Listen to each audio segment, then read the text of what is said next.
Bloodbaths, beatings, and kisses and flamethrowers. That's probably the best way to describe this week's version of Dynamite, but we're going to get into that as it was go home edition before Double or Nothing.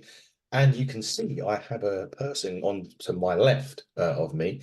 He's back. It's our good buddy, Mr. Dave Robinson. How are you, sir? I'm really good, mate. How are you? Always good, mate. When we talk some, always good, mate. When we talk some wrestling, I will get the words out eventually. Heavy night for me last night. Good night for you. You went to see Nickelback. Yeah, yeah. Talking. I went to watch the darts. So slightly sore head this morning. Um, nevertheless, a good day On a was had. school night as well, mate. On a school night. On a square, the lucky thing was I done the right thing, which was book some time off, Yeah. knowing I was going to need it after last night. But nevertheless, a little bit woozy this morning, but always good to talk some AEW with you, my friend. Double or Nothing this week, this weekend. Are you looking forward to it? Is it a show that's looking good from what you see so far? I am, mate. Yeah, I think the Bills have been pretty good. I think the matches speak for themselves. I think we always get great matches from AEW, but there's been some really good stories as well. Some good stipulations as well in some of the matches. So yeah, really looking forward to it. I thought this episode was a good go home show, which Yes. AEW don't always do. It was a bit attitude era. It was a bit there was a lot of craziness going on throughout the course of the show. I don't know if that was because it was seemingly sponsored by the Mad Max film as well. I Yeah. don't know if there was like little crossovers that they were doing deliberately. It certainly seemed like when they had a flamethrower out there, which I don't think I've ever seen at a wrestling show before. But yeah, I'm really looking forward to the pay-per-view. I think it will be a good show. Yeah, we'll get into the pay-per-view in a minute. The last time I saw a flamethrower was The Rock at WrestleMania. Couple of Yeah. years back when he came in, but not in the way that Darby Allin done. But we'll get into that. Let's talk first things first. Obviously we saw a tag match at the start. Osprey and our good friend Orange. It's about time that he. We went through a lot of 2023 saying Orange Cassidy started off Dynamite, and he did this week. A really good tag with Trent and Roddy Strong. It made sense with these four individuals going, they've obviously got against each other with Orange going against Trent and Will going against Roderick Strong at Double or Nothing in this really good showcase tag match. Anytime anything with Osprey in it's going to be great. When you had the other three and it was really good. Wardlow gets involved as well in this. Kind of runs him, kind of run over Osprey. Well, interestingly enough, though, what's your thoughts on this Don Callis Orange Cassidy alignment? Yeah, it's not gone the way I thought it was going to go. I thought Mm. ultimately they were going to get to a point where Trent was joining the Don Callis family, but it just seems like they've gone totally in another direction, really. And they haven't really, Don Callis hasn't really had any interactions with Trent. No, So it seems like they're in it for the long term. I can't see Orange as a heel and I can't no, see Don as a face. no. So, but obviously he got involved in this match, didn't he, Yeah. physically, and to help Orange. Mm. So yeah, I mean, you got these different dynamics as well with the Don Callis family. I know we got Hobbs out injured at the minute. Yeah. Ospreay is one of the most popular wrestlers in the world right now, and definitely a fan favorite. But he's still Yeah. got this alignment with Don Callis. So yeah, not sure which way they're going to go with it. I can't see Don Callis as a face though. He's too good a heel.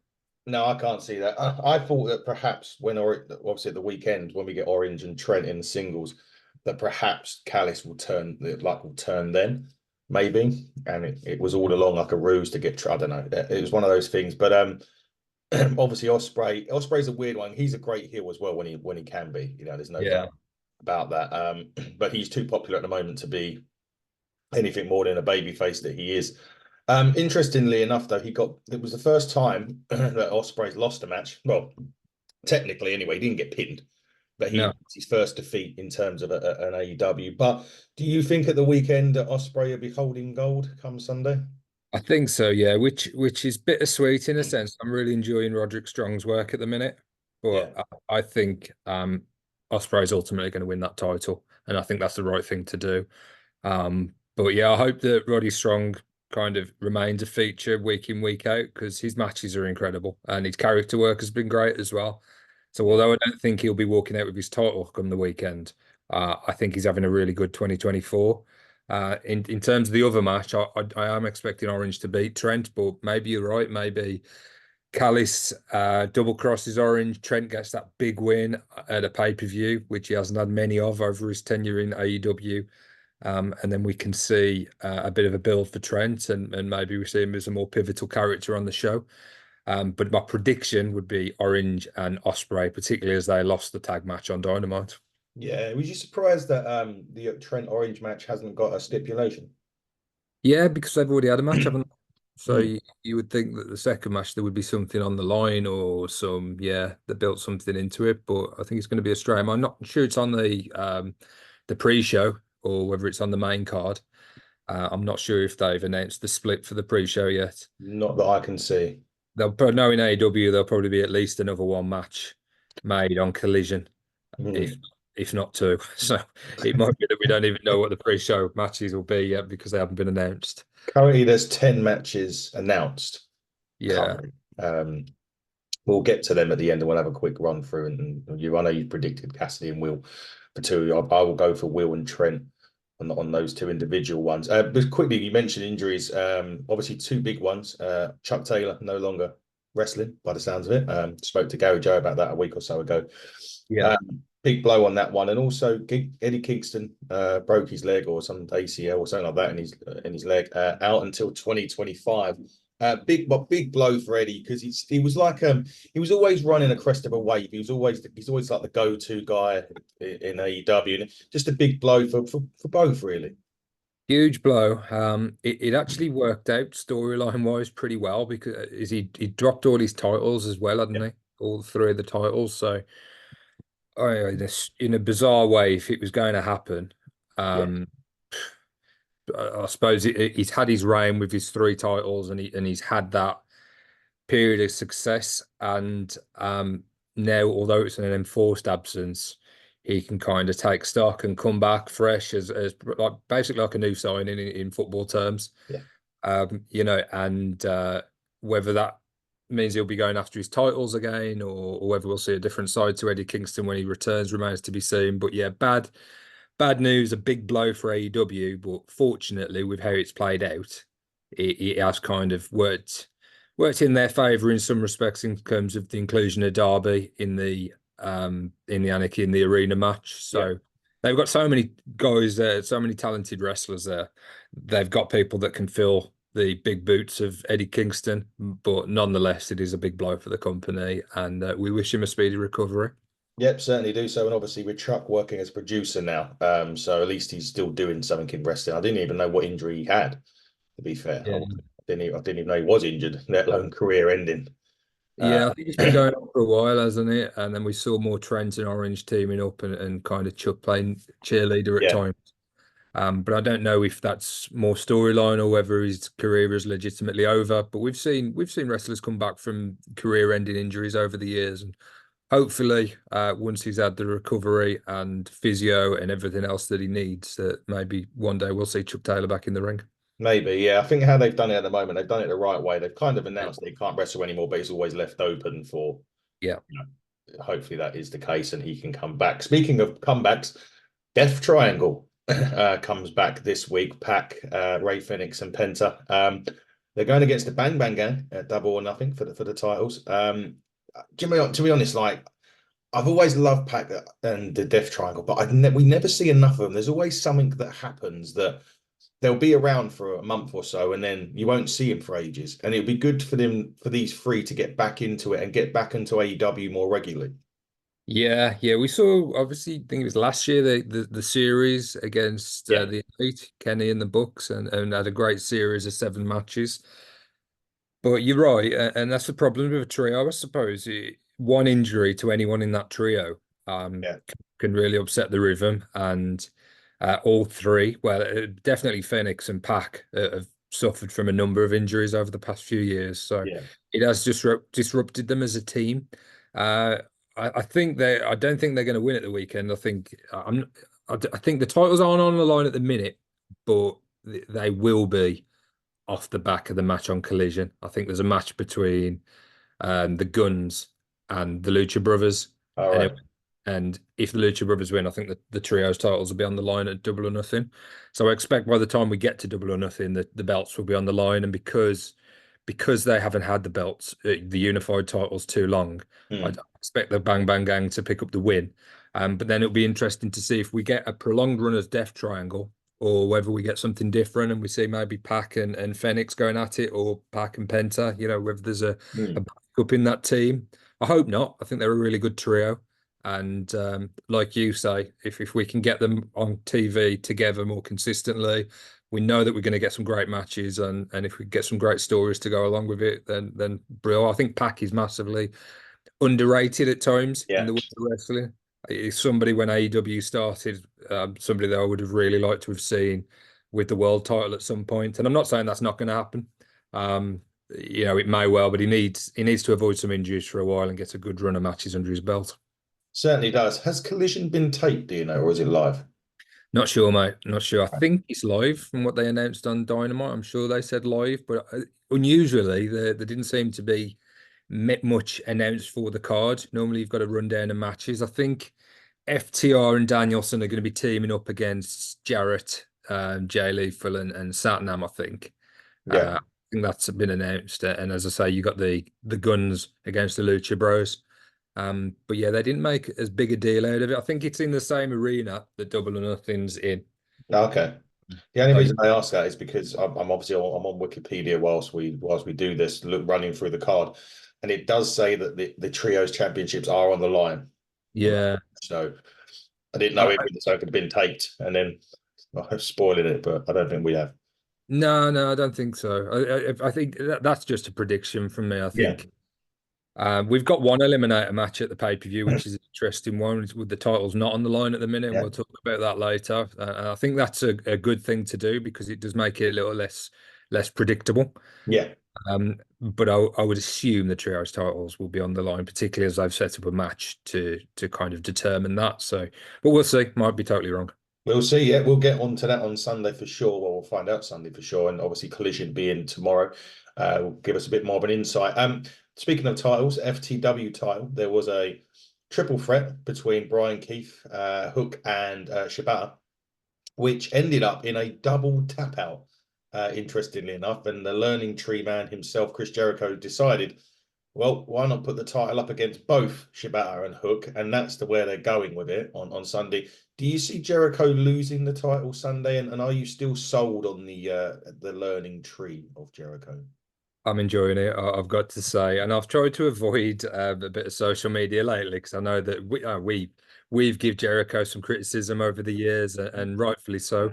But I think this character that he's kind of stumbled across, and he's leaning into the trolling that he gets online sometimes, and some of the things that people say, some of the things that we've said. I think that was a real great move, to be honest, and I'm really enjoying this new character. I think it's really funny as well as being a heel.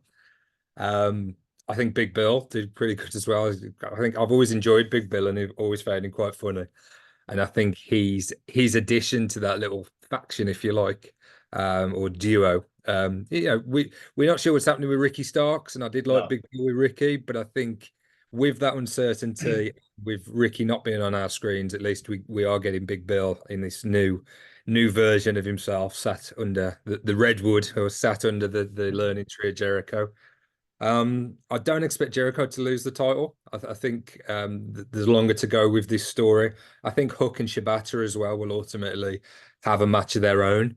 I'm not sure how long Shibata is going to be sticking around in AEW. He seems to be having a prolonged run with the company at the minute. We've seen him have a number of matches. He's involved again at the Double or Nothing at the weekend in a title match. I hope that he remains a permanent fixture, to be honest. I really enjoy watching him. I really enjoy his gimmick as well in terms of the translation on his phone and the segments backstage with Renee. Yeah. We didn't get one of those this week, but I've been enjoying all three of these guys. I think Brian Keith, although it was great to see him on Dynamite, I thought he was in there for a very specific purpose. Yeah. I didn't necessarily expect the double tap out. We must have seen that before over the years in terms of a triple threat where two win, but I can't recall one. I don't remember. I don't But remember. I think they've always had it where they've done a double tap out and then they've yeah, yeah, uh, kind of given it as a draw between the two. They haven't necessarily yeah, like they've never sort of done that before in terms of both of them winning. I don't think. yeah. I thought as well there was a possibility if it went to some kind of no contest, which is difficult with a triple threat because Yeah. it's the normal rules don't apply. I don't think there's any disqualifications in a triple threat. No. So I don't know how you would have done that, but I thought they could have possibly gone for a fatal four-way. But it was as we first suspected, and Keith was there to lose the match. But we got two winners, which means we get a triple threat at the weekend, which I don't mind. I think that will be a good match. And as I say, I'm enjoying Jericho's run. I really am. I thought that he perhaps needed to go away, and we needed to miss him for a while because that's what he's done at other times in his career. Yeah. But no, I'm enjoying the learning tree, and yeah, looking forward to seeing the match on Sunday. Me too. I have to say that I said this to Gary Joe the last time I review that Yeah, I yeah, didn't want it. I didn't want it, but now I do. So yeah. very much a part of the learning tree of Jericho. You did mention quickly Ricky Starks. He come out in an interview, I think last week, and said, there's nothing. He's fine. He's not injured. He's just not being used. There's lots of obviously rumors flying about contract statuses and perhaps he may jump ship. Um, do you see Ricky Starks in the WWE? Or I do. Yeah, I do. I think that's highly likely. I think he's a very good friend of Cody Rhodes is, and I think AEW are probably keeping him off screen, um, because it's that they've just come to the realization that as and when Ricky's contract's up, he will be going. I think there's enough. I think they've got enough kind, not evidence, but enough of a hunch to, obviously they deal with him day in day out. They're going to be privy to more news and rumors than we are as outsiders. But that is my suspicion that they expect him to be going to the WWE when his contract's up, so they're not really utilizing him or making much of him or pushing him as a prominent figure on their show because they've kind of accepted that they'll be losing him at some point. Whenever that is, I'm not sure. I don't know when his contract ends, but yeah, I definitely think we'll be seeing Ricky in the WWE. just don't think it will work. I don't know. No. I don't know. Obviously with Sean Spears go back and he's pretty much done nothing since he's been on NXT, to be fair, in a feud. But I think that's where Ricky would go. I think he would go to NXT. I could see Shawn Michaels working with him. I could see him becoming NXT champion, and in the long run getting a call up to the Raw or SmackDown. But I think just his close connections to Cody as well. I mean, he's been there backstage a few times. I think he was at WrestleMania in the Skybox. I don't think they showed him on screen, no. uh, but he was there. So I think they'll know more than us, but I'm sure that's their conclusion, and that's probably why we're not seeing much of him, if anything really. Yeah, well, I agree with that. I think he's WWE bound. I don't know if it's going to work in the WWE, but he's definitely WWE bound. Just a quick one before we move on to Takeshita. It seems as though the son of Sting, who we interviewed a little while ago, is now training to become a wrestler. I want when the question I ask for this is, and it's always difficult when you get these second, third generation guys come in. I mean, Cody, it's no matter what happens with Cody, he'll always be Dusty Rose's son. And, Charlotte Flair will always be the daughter of Ric Flair. And the interesting thing, the one I would say about this is the only person I can really say that you don't say, oh, it's someone's son was The Rock. Because I suppose, no one says to anyone, oh, that's the son of Rocky Johnson. He's always had his own. I kind of think he brought his own character in, he's done his own thing, and he's kind of ushered away from that. But is Steve Borden or Stephen Borden, is he ever going to be out of his dad's shadow if he comes into wrestling? Yeah, there's a couple of. I mean, we got Orton, but Yeah. there's obviously Cowboy Bob, and he's always been talked about. There are cases, I suppose, where the son can be more successful or popular. That's never going to happen with any son of Sting, and that's nothing to No. take away from Steven. I'm sure he looked great in the match. When he appeared in Sting's final match, he looked very athletic. He looked like he did have an aptitude for wrestling, and being Sting's son, that's going to help him as well. Watching his dad in all his matches over the years. It depends what kind of level of success he's going for. Is he training to be a wrestler to work the independent circuits and just, do it as a hobby? Is he looking to break into AEW or, and beyond? Yeah, not a massive surprise that a son of a wrestler is training to be a wrestler, but it's just the fact that it's all come about in the recent months since Sting's retirement, and since he obviously got a bit of a taste for it appearing during Sting's last run with AEW. So yeah, wish him all the best. I think there's a lot of tried and failed, and there's a lot of got into it and been very successful. And I think The Rock and perhaps Orton are two of the biggest examples. Cody as well, of that success. But I'm not sure how old he is, and I'm not sure if he's starting a little bit late. Hmm. But look at DDP. He didn't start wrestling training until he was in his mid-30s. So we'll see. Yeah, we'll keep our eyes on his progress, and perhaps we'll be seeing him in AEW again one day. Maybe we will, yeah. And you can check out the interview with Stephen Borden that we conducted not long after Sting's retirement on the channel. We go to the playlist, go to the special guest interviews, and it will be there. Right, Takeshi the time on Dynamite. I mean, he absolutely obliterated Matt Sydal. I don't think that was ever going to be in question. But let's more focus on his match at the pay-per-view against John Moxley. I mean, that match in itself could sell pay-per-views on its own. I mean, the fact that it's on a pay-per-view with a stacked pay-per-view with so many other great names.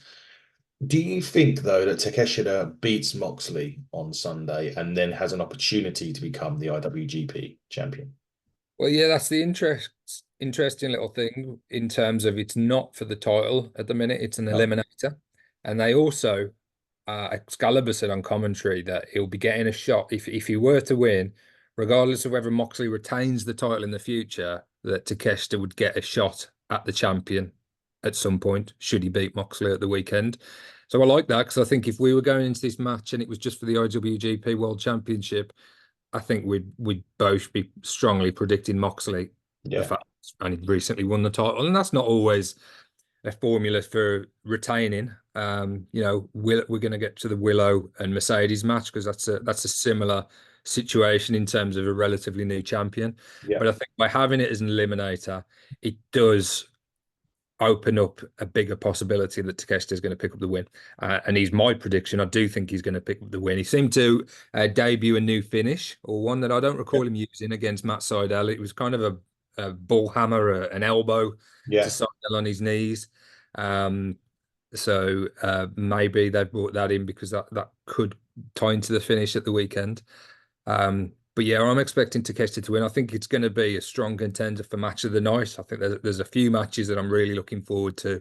That one is definitely one of them. I don't think it's going to main event. I think it's going to slot in somewhere in the middle of the card, given the fact that it is Yeah. the IWGP Championship and the title's not on the line. But it could close out any major show. The talent that's involved in that, the caliber of match that we're going to get, it's going to be a real treat for us come Sunday. Definitely. So, one question I was going to ask, I pitched it to Gary Joe actually, like when we spoke, was with all of this talent that they've got, and we reeled off the injury list as well of people that are not here, and I did ask him if he thinks that eventually we may have to see a hard roster split just so that we can actually start seeing all this great talent weekly, because otherwise you'll get through stages where great talent will just be sitting on the sidelines not being used because the feuds are kind of overlapping now between Dynamite, Collision and Rampage. So do you think in the future that perhaps we may see a harder brand split just to keep all of these guys on TV? Possibly, yeah. And we did get like a softer brand split with the inception of Collision, and it doesn't really happen there. We had some guys that only featured like the House of Black. They were prominently on Collision, and that's changed in recent times. We saw Malachi have a match on Dynamite this week against Kyle O'Reilly. So maybe that's something that they might have to look at as the roster grows. I suppose it depends on what happens with the future of the television rights and Yes. where Dynamite and Collision are going, where Rampage fits it, how much time are they going to be getting, and how prominent are those shows going to be, what time slots they're going to get, because you would want all of those top guys in the best time slots available to bring more eyes to the company and make more money essentially. So by having them featured on a show such as Rampage at 10 o'clock at night on a channel that doesn't really get much viewership, I would suggest that it would be pointless doing much of a brand split there. So I think that factors into it as well. And hopefully we'll have some news on that in the coming weeks. But yeah, like you say, there's so many guys there. They use Ring of Honor to a degree, Yeah. but I don't know what the kind of viewership is for Ring of Honor. Always been a big AEW fan. I don't watch Ring of Honor, and so if I don't watch it, it's got to be a real hardcore fan base that do. I'm not sure how successful they are at the minute. Um, but I don't think that's the answer, moving guys over there, particularly top No. names like your Danielsons, your Omegas, your Bucks, that's just not going to happen, is it? So, yeah, I don't know what your thoughts. Do you think they'll have to do that at some point if they continue to add to the roster? I think they have to do it now. Like, to be honest, Yeah. like, with the injuries that they've got, it's as I reeled them off with Gary Joe and was like, well, where do they slot in when Hmm. they come back? Where are they going to feature on TV? How often? And those, we're not talking small names either. We're talking big names. Hangman Adam Page was one of those names on the list there that he's off for whatever reason. And I don't know. I just feel that they're going to have to do something because otherwise it's like, we used the football analogy earlier on. If you got a squad of 30 players and you can only use 11 or 15. The other, and you've got big names and you've got a team full of 30 world-class players, they're going to get annoyed and they're going to want to leave if they're not playing, or in Yeah. this case, if they're not on TV. So I think they're going to have to do it sooner rather than later. But I do agree. I do think it's going to play a big part into where the TV deal goes and how that goes before, before they do anything. I think that's the first thing that they need to sort out where they're going to be on telly. Because obviously, um, where they're on telly at the minute, they've just lost the NBA rights, Yeah. and that's huge. And now I don't know what's going to happen with that. I don't know what the knock-on effect of that will be, or whether AEW will kind of enter that thing that the WWE done, where they just that sort of. I think the USA had like they had to agree by a certain day, or they will go out to market basically. And I think perhaps that's the route they're going to take. They'll go to market. I don't think they'll agree. But not necessarily say I don't think they'll agree with staying where they are. I just don't think they'll agree staying where they are before going to market. Yeah. But I do think it's going to play a big factor in what happens with the rosters and stuff and such what. So, but we will see. We will see. Time will tell for sure. Now, I love this week. Now, I would say this again. I keep mentioning Gary Joe. We spoke to him about this because AEW were criticised for not doing storylines. It's like, oh, what's the meaning of this? And when Christian got announced as Swerve's first challenger, you got the moaning and people, oh, what's he done to do it? Where's the story in this? But there was always a story in that. And the Yeah. story wasn't necessarily Christian, it was Nick Wayne. And if you remember, they had that hellacious angle last year with Yeah. Nick Wayne and Swerve. And obviously, they had a match this week on Dynamite. Swerve obviously wins.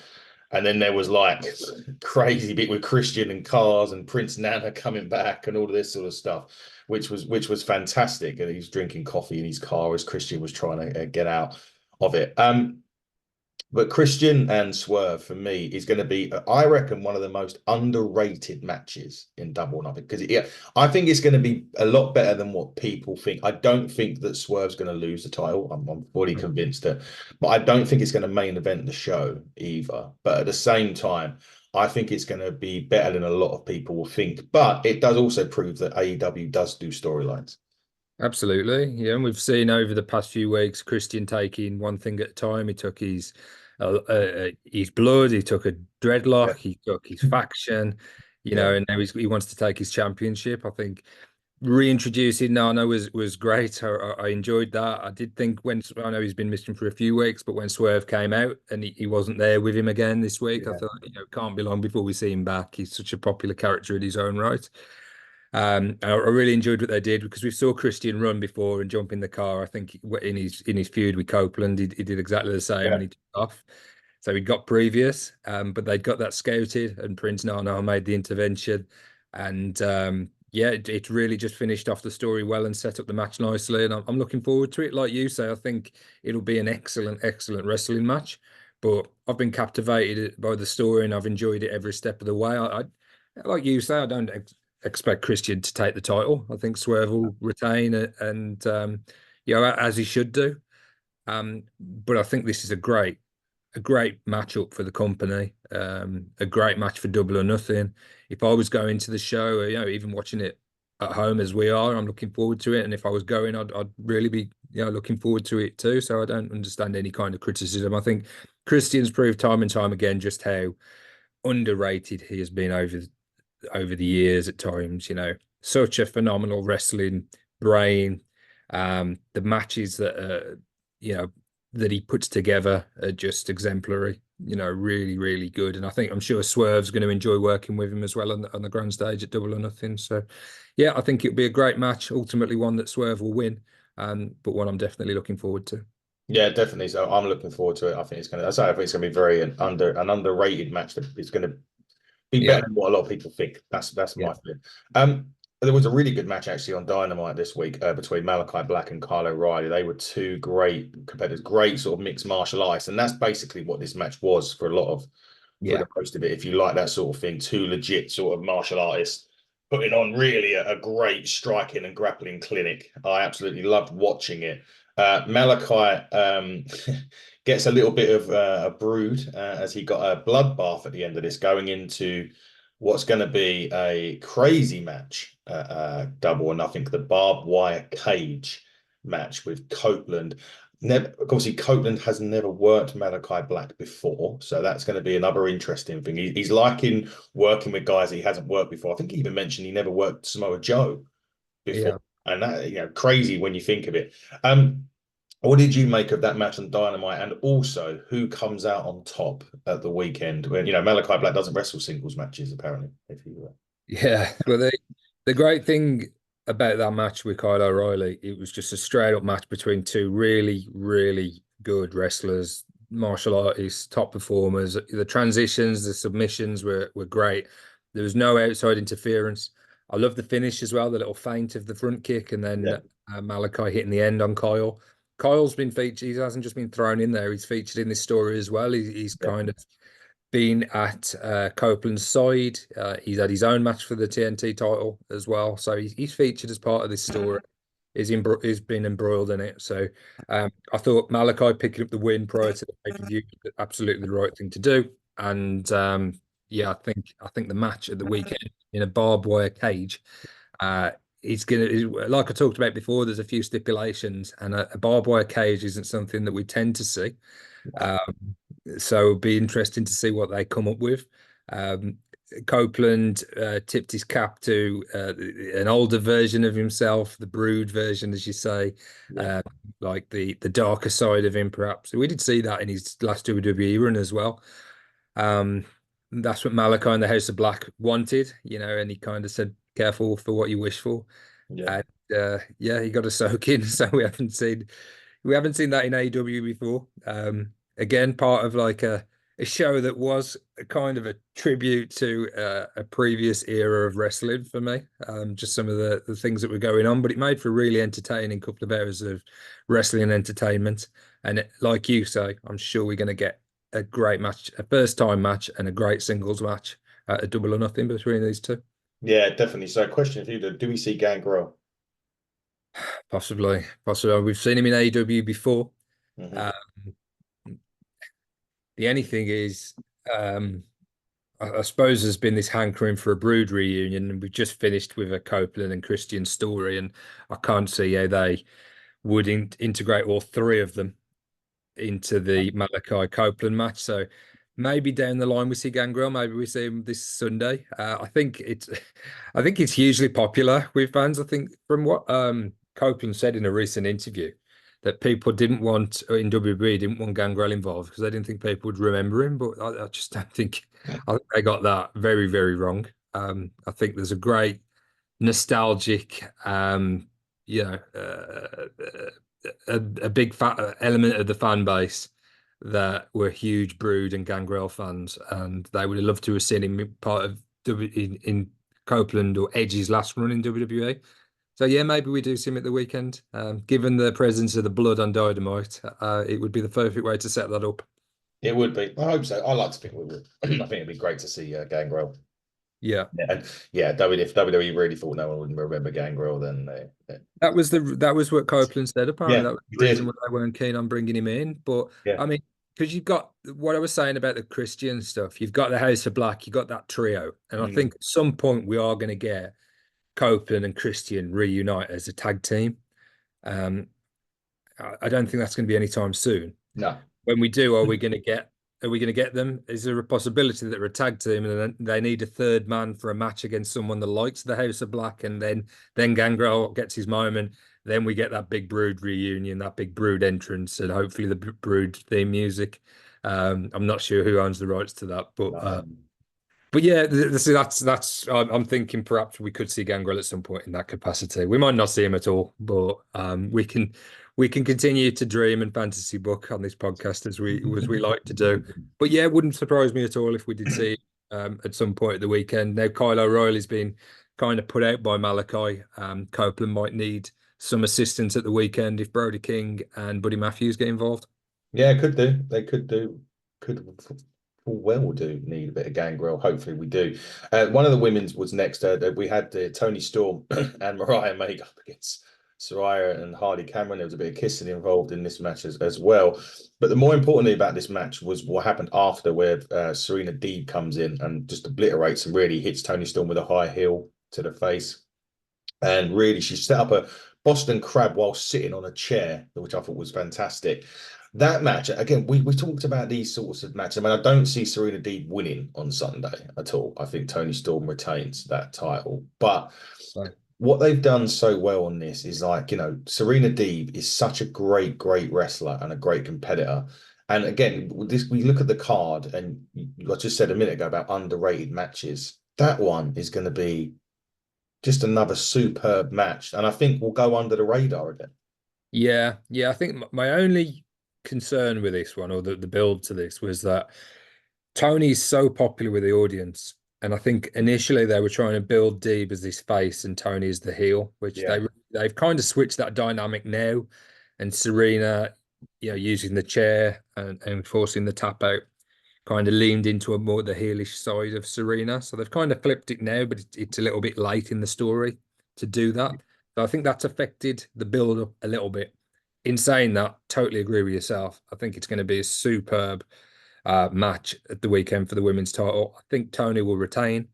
Um, I think I don't think I'd be disappointed or upset if Serena did pick up the win. I think at some point she will be the women's world champion in AEW. I just don't think that's going to be this Sunday. But yeah, my prediction, much the same as yours, would be for Tony Storm to retain. Indeed, I agree with that. The weirdest main event I think I've ever seen in my life, in due to the fact that Danielson's on his final run. And the last person I thought he was going to be in the ring with was Satnam Singh. Yeah. Nevertheless, it was a cluster, but there was a reason to it being a cluster because it was all storyline, and that's absolutely fine to do that. Danielson did obviously win the match with Satnam. Obviously, here comes the Elite. He was just about to, he was actually beating them at one point, and then Jack Perry comes out. And then all of a sudden, there's a car that pulls up on the screen. Tony Khan is in the car, pulls out Darby Allin. Oh my God, Darby comes out of a flamethrower to end Dynamite. Obviously, Danielson throws Nicholas off the stage through a table, and the rest of the Elite come away. But it was a great job of, a great job of building towards the main event, or one of the matches at Double or Nothing. And it was a good go-home show because it did have those storyline aspects to it. But it was just a crazy way to end Dynamite. Yeah, and you thought that we were going to get Darby at some point because they kept saying that he was in the area, Yeah. But as the Elite are EVPs and they banned him from the building, I think it was a really nice touch that it was Tony Khan that actually dropped him off and gave him the fist bump because he'd kind of given permission to enter the building as Yeah. the owner of the company, so it made sense. Yeah. Made sense as much as any segment which involved a flamethrower can, I suppose. But quite liked it, quite enjoyed it. I thought it was good. I think they set up the match, the Anarchy in the arena match really well. By having Danielson standing there with a chair and Darby just constantly with the flamethrower on. He wasn't just, giving it a few shots. He kept that burning till the gas ran out. And it was quite a cool visual. As you say, Nick got separated from the pack and he got thrown off the stage through a table, cut his side, which they were sure to catch that on camera as well. So I think we're going to be seeing plenty of cuts and blood and anarchy come the match on Sunday. So yeah, perfect way to set it up. I was interested to see Satnam Singh. We haven't saw him on Dynamite in a match for a while. Wasn't really too much that we could critique. very, very different styles, obviously, Danielson and Satnam. I don't think we were expecting a classic Danielson match. As you No. say, it's very much a storyline. The Elite come out with a envelope of cash that they give to Sanjay Dutt, who had totally wrecked the announce table as well during the course of the match. I don't think that was meant to happen. It was No. strange, and it's sometimes they do everything they can to break those tables and they don't go through, and then The big all one. Jay did was rip the front off and it just totally collapsed. So maybe it was a little bit too gimmicked, but yeah, an entertaining segment, an entertaining end to the show, and perfectly sets up the 4-on-4 match for the weekend. It does indeed. Right, let's get into that. We've both gone with Osprey, haven't we, to Yeah. win that one. We've both said Tony Storm. Did we say who's going to win the cage? I think that would be Copeland's. That would be my prediction. Yeah, which is a shame because I would love to see Malachi get some big wins on pay-per-views, big singles matches. But again, for the TNT title, and there's a lot of fairly new champions in the company. Now, I'm sure we're going to get one wrong, and I'm sure we're going to get a new a new champion or a couple of new champions perhaps on the card. Um, but I'm going to go with the safe bet that Copeland retains. Yeah, I'm going with Copeland as well. We both said Takeshita for that one, didn't we? For the Trent or Orange? You said Orange, didn't you? I said Orange, you I said said Trent. Trent. That's Yeah. it. FTW, does Jericho retain? Yes, Jericho retains that for me as well. Yeah. Yeah, agreed. Trios, do Bang Bang Gang retain, or does Death Yeah, Triangle I think as I say, there's a bit of uncertainty whether those titles are on the line, but I think they will be, and I think the Bang Bang Gang will retain them. Yeah, I agree. I'd like to think so. Anyway, does Mercedes Moné pick up the TBS championship? This is the one that I'm really torn over because you would think this is Mercedes' first match in AEW, Yeah, and it would be a big surprise for her to lose that first match. But Willow's doing such a great job, and she's incredibly popular, incredibly over. She's been having some great matches. She's a great run as TBS champion. Um, I think in some respects you would say that Willow deserves to win.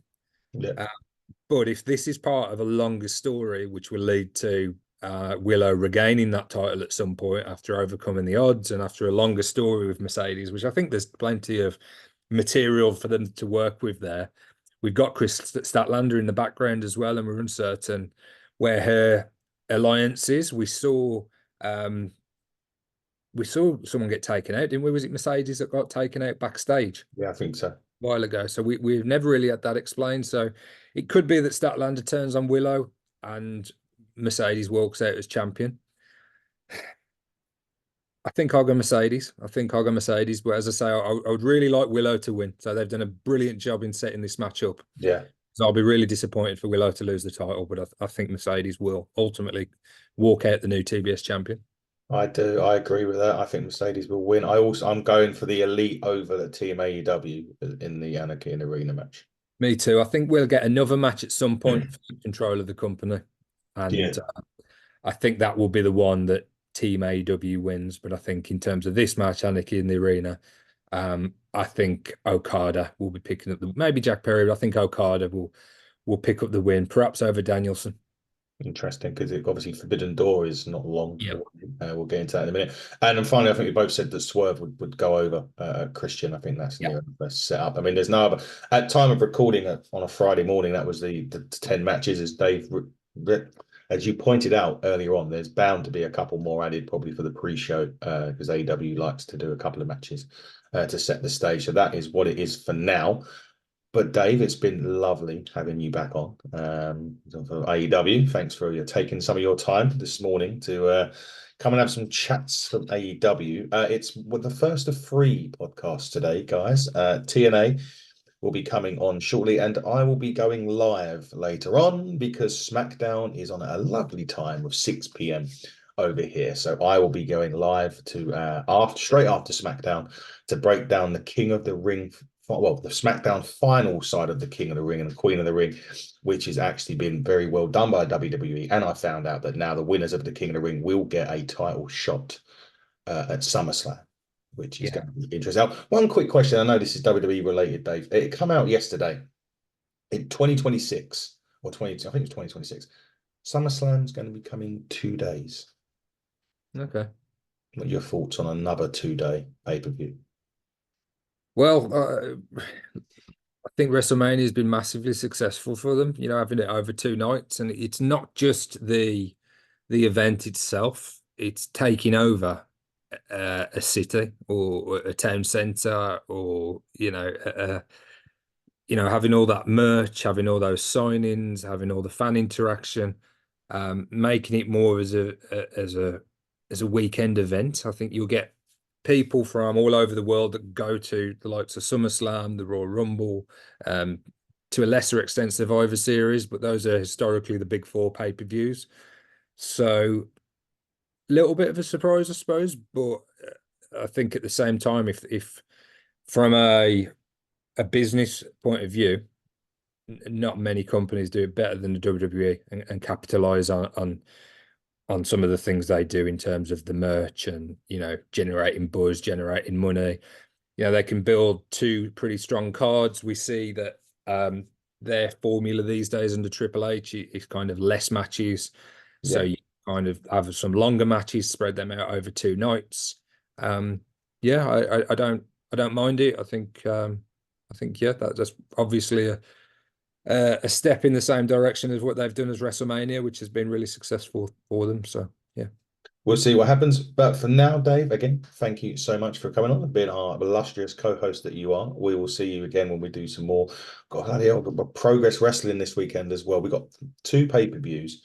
I'm going live again Saturday, actually, after the King and Queen of the Ring, just because, again, nice time. As pay-per-view finishes at 9 o'clock, so happy days. Then I'm at Progress Wrestling for 2 days. I've got a 2-dayer there at Super Strong Style 16. Looking forward to seeing Mike Santana and Shelton Benjamin as 2 of the names in that tournament.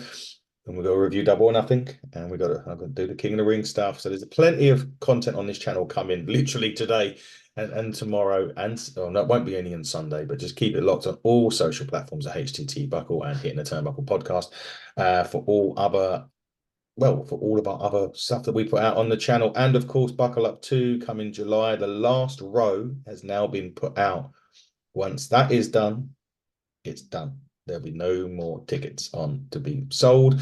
So we're trying to get the fastest selling Ignite sellout in history. We're 3/4 of the way there. So go and get your tickets at Eventbrite. You'll see the guys like Luke Jacobs and many, many more others to be announced soon. But for now, he has been Mr. David Robinson. I have been your host, Adam Cousins. And until a bit later on today, everyone, buckle down, stay safe.